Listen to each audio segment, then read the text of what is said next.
अस्सलामुअलैकुम and welcome back. I hope आप सब ठीक होंगे। आज का हमारा लेक्चर क्वेश्चन नंबर 7 से स्टार्ट हो रहा है।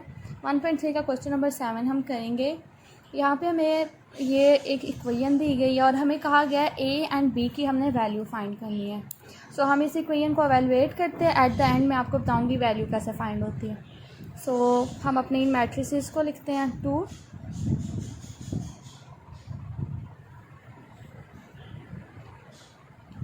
-3 4 9। जस्ट हमने देखना है ये किस तरह मल्टीप्लाई हो रहे हैं, इनको मल्टीप्लाई करें, अगर ऐड होने हैं ऐड करें और एट द एंड हम बता देंगे कि ये हमारी वैल्यू है। अब अगर हम देखें इस मैट्रिक्स के बाहर भी एक कांस्टेंट नंबर है और इसके बाहर भी है, इसका मतलब है इन नंबर्स को अंदर मल्टीप्लाई करना है। 2 2 द 4, 2 3 द 6 माइनस, ठीक है, 2 4 द 8, 2 9 द 18। सिमिलरली यहाँ भी करेंगे। अच्छा, अगर यहाँ हम देखें तो ये ए है, ठीक है, ये यहाँ पे मिस्टेक हो गई है। तो ये हमारे पास होगा 2a। क्लियर। अच्छा, अब 3 जब b से मल्टीप्लाई होगा हमारे पास आ जाएगा 3b 12। और ये मैट्रिक्स में कुछ भी एवेलुएशन नहीं होनी, सो ये एज इट इज़ रहेगा। अब ये दो मैट्रिसेस ऐड हो रहे हैं। 4 + 3 -6 + 24 8 + 36 और 3b 2a - 12।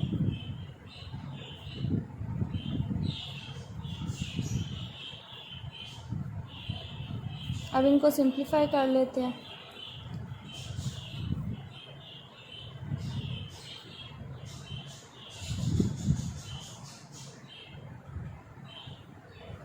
ओके, अब ये हमने जितना सिंप्लीफाई हो सकता था उसको कर लिया। अब हम यहाँ से देखेंगे कौन सी ऐसी एंटिटी है जहाँ पे ए और बी की वैल्यू अपीयर हो रही है। अगर देखिए फर्स्ट रो के सेकंड एंटिटी में बी अपीयर हो रहा है और सेकंड रो के सेकंड एंटिटी में ए अपीयर हो रहा है। अब मैंने आपको बताया यहाँ पे सेंटर में इक्वल का साइन है, इसका मतलब है ये दोनों आपस में इक्वल है, ठीक है।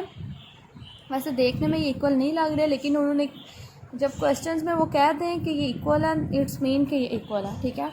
सो हम ऐसा करेंगे, ये एंटिटी फर्स्ट रो का सेकंड एलिमेंट है, यहाँ से भी फर्स्ट रो का सेकंड एलिमेंट पिक कर लेते हैं और इन दोनों को क्या कर देते हैं, इक्वल।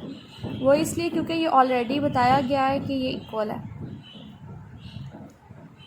ओके, इसको हम जब एवेलुएट करेंगे बी की वैल्यू आ जाएगी। अब अगर देखें तो ये सेकंड रो का सेकंड एलिमेंट है, यहाँ से भी सेकंड रो का सेकंड एलिमेंट पिक करते हैं, तो ये होगा 2a - 12 = 1।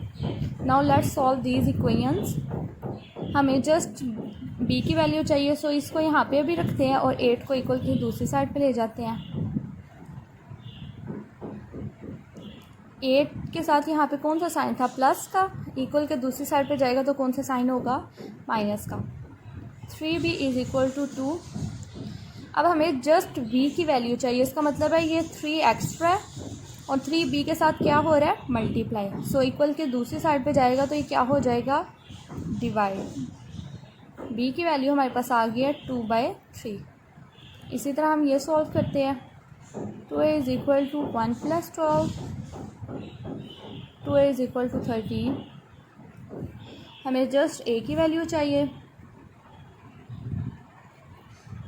13/2। अब हमने देखें a की भी वैल्यू फाइंड की और b की भी वैल्यू फाइंड की और हमने जस्ट ये अपने क्वेश्चन में फाइंड करना था।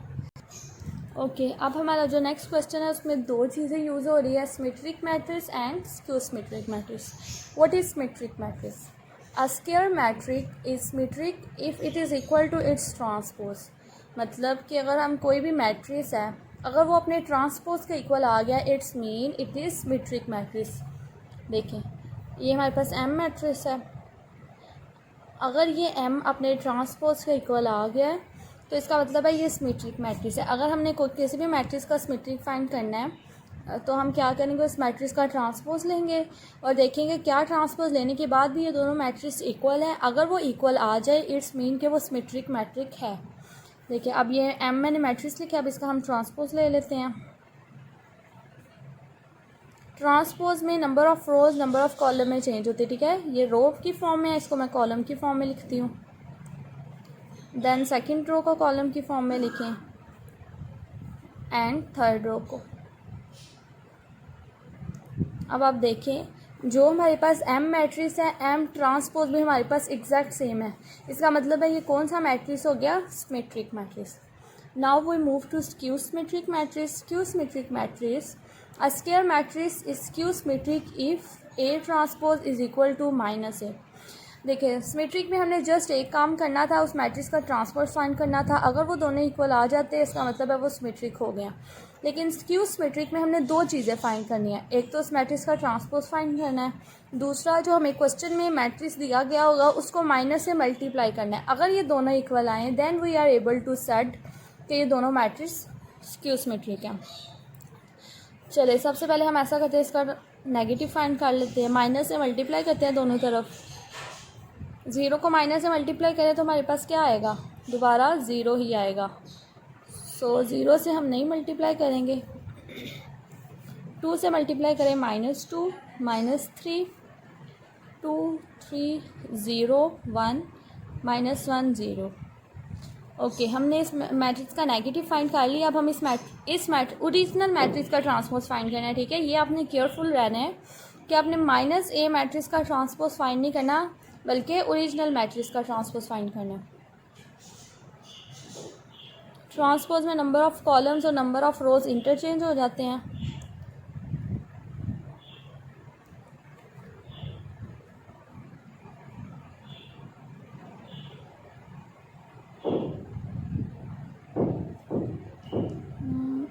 सॉरी मैं इसको देख रही थी, इसको देखना, ठीक है। 0 2 3 -2 0 1 -3 -1 एंड 0।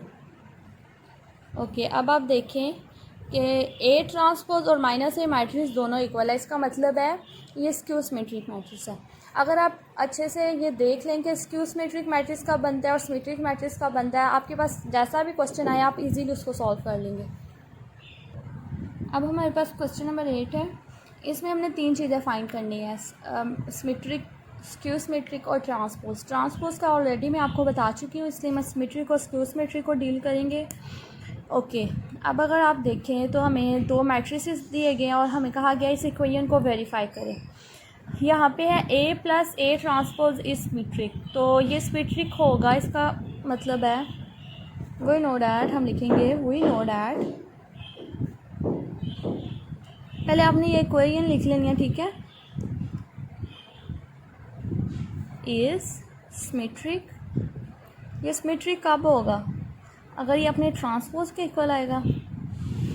देखिए क्वेश्चन में जस्ट ए लिखा हो या इस तरह की फॉर्म में लिखा हो, जैसे मैंने पीछे आपको एग्जांपल समझाई है उसमें जस्ट हमारे पास ए मैट्रिक्स था, ठीक है। लेकिन यहाँ पे हमारे पास दो हैं, ए भी और ए का ट्रांसपोज भी है, तो हमने जस्ट क्या करना है, उसका होल ट्रांसपोज ले लेना है। जो भी इक्वेशन हो उससे हमारा कोई कंसर्न नहीं, हमने उसका होल ट्रांसपोज लेना है, ठीक है। हमें पता है कि ये मैट्रिक्स सिमेट्रिक होगा जब ये इसके इक्वल होगा, ठीक है। इज इक्वल टू किसके equal, A plus A transpose. Okay या सिंपल वर्ड्स में आप यहाँ पे ये भी लिख सकते हैं, मतलब आप ये लिखना चाहें तो ये लिख लें, यहाँ ये लिखे वी हैव टू प्रूव, कि हमें प्रूफ करना है A plus A transpose is equal to A plus A transpose का होल ट्रांसपोज, ठीक है। मैं आपको फिर एक दफ़ा बताती हूँ। अगर हमें एक मैट्रिक्स ए दिया गया हो और कहा गया हो बताइए सिमेट्रिक है, तो हम देखते हैं क्या ये अपने ट्रांसपोज के इक्वल है। अगर ये ट्रांसपोज के इक्वल है इसका मतलब है सिमेट्रिक, ठीक है। यहाँ पे जो भी लिखा हो हमने जस्ट उसका होल ट्रांसपोज लेना है। इस क्वेश्चन में हमारे पास ये क्वेश्चन था जिसको हमने वेरीफाई करना है, सो इसका जस्ट होल ट्रांसपोज लिया मैंने। अब हम अपनी इस इक्वेशन को सॉल्व करते हैं, ये वाली को।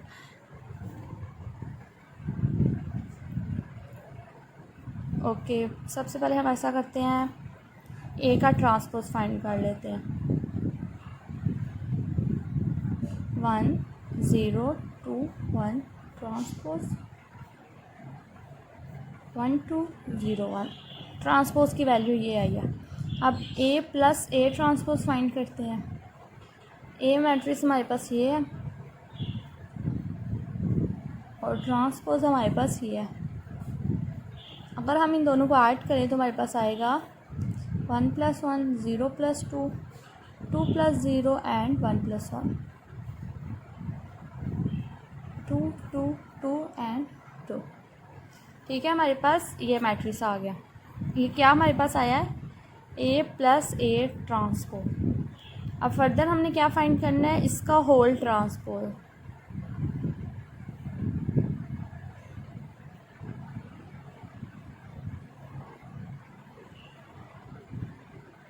ट्रांसपोज लें,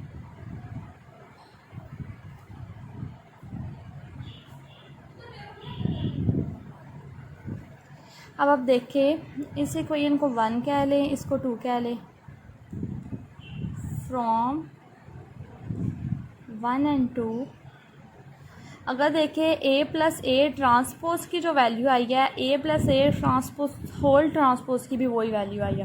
इसका मतलब है ये मैट्रिक्स आपस में सिमेट्रिक है। A plus A transpose is equal to A plus A transpose का होल ट्रांसपोज। ठीक है, ये बहुत सिंपल है फाइंड करना। जस्ट आपको होना चाहिए कि मैट्रिक्स अगर उसको सिमेट्रिक बनाना है तो उसके लिए क्या इक्वेशन बनाएंगे। यहाँ पे अब मैंने इसको 4 पार्ट लिया है। यहाँ पे हमने बताना है A minus A transpose is skew symmetric. So basically हमने प्रूफ क्या करना है, वही प्रूव दैट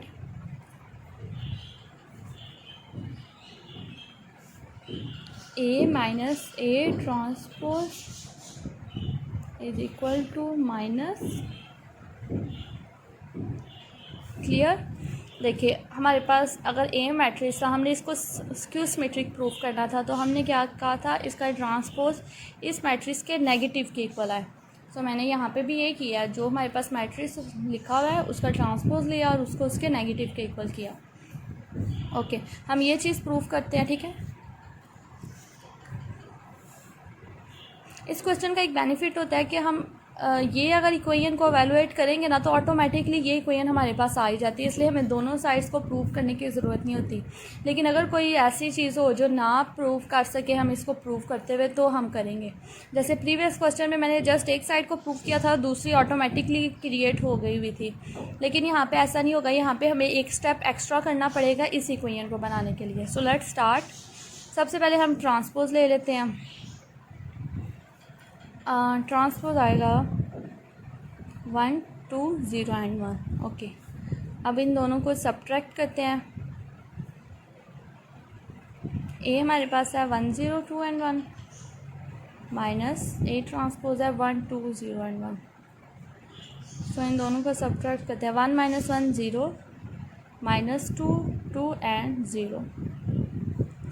1 में से 1 को सब्ट्रैक्ट किया 0, 2 में से 0 को सब्ट्रैक्ट किया 2, 0 में से 2 को सब्ट्रैक्ट किया -2 एंड 1 में से 1 को सब्ट्रैक्ट किया 0। क्लियर। ओके, अगर हम देखें तो ये हमारे पास हो गया। अब इसका एक दफ़ा से फिर ट्रांसपोज लेंगे।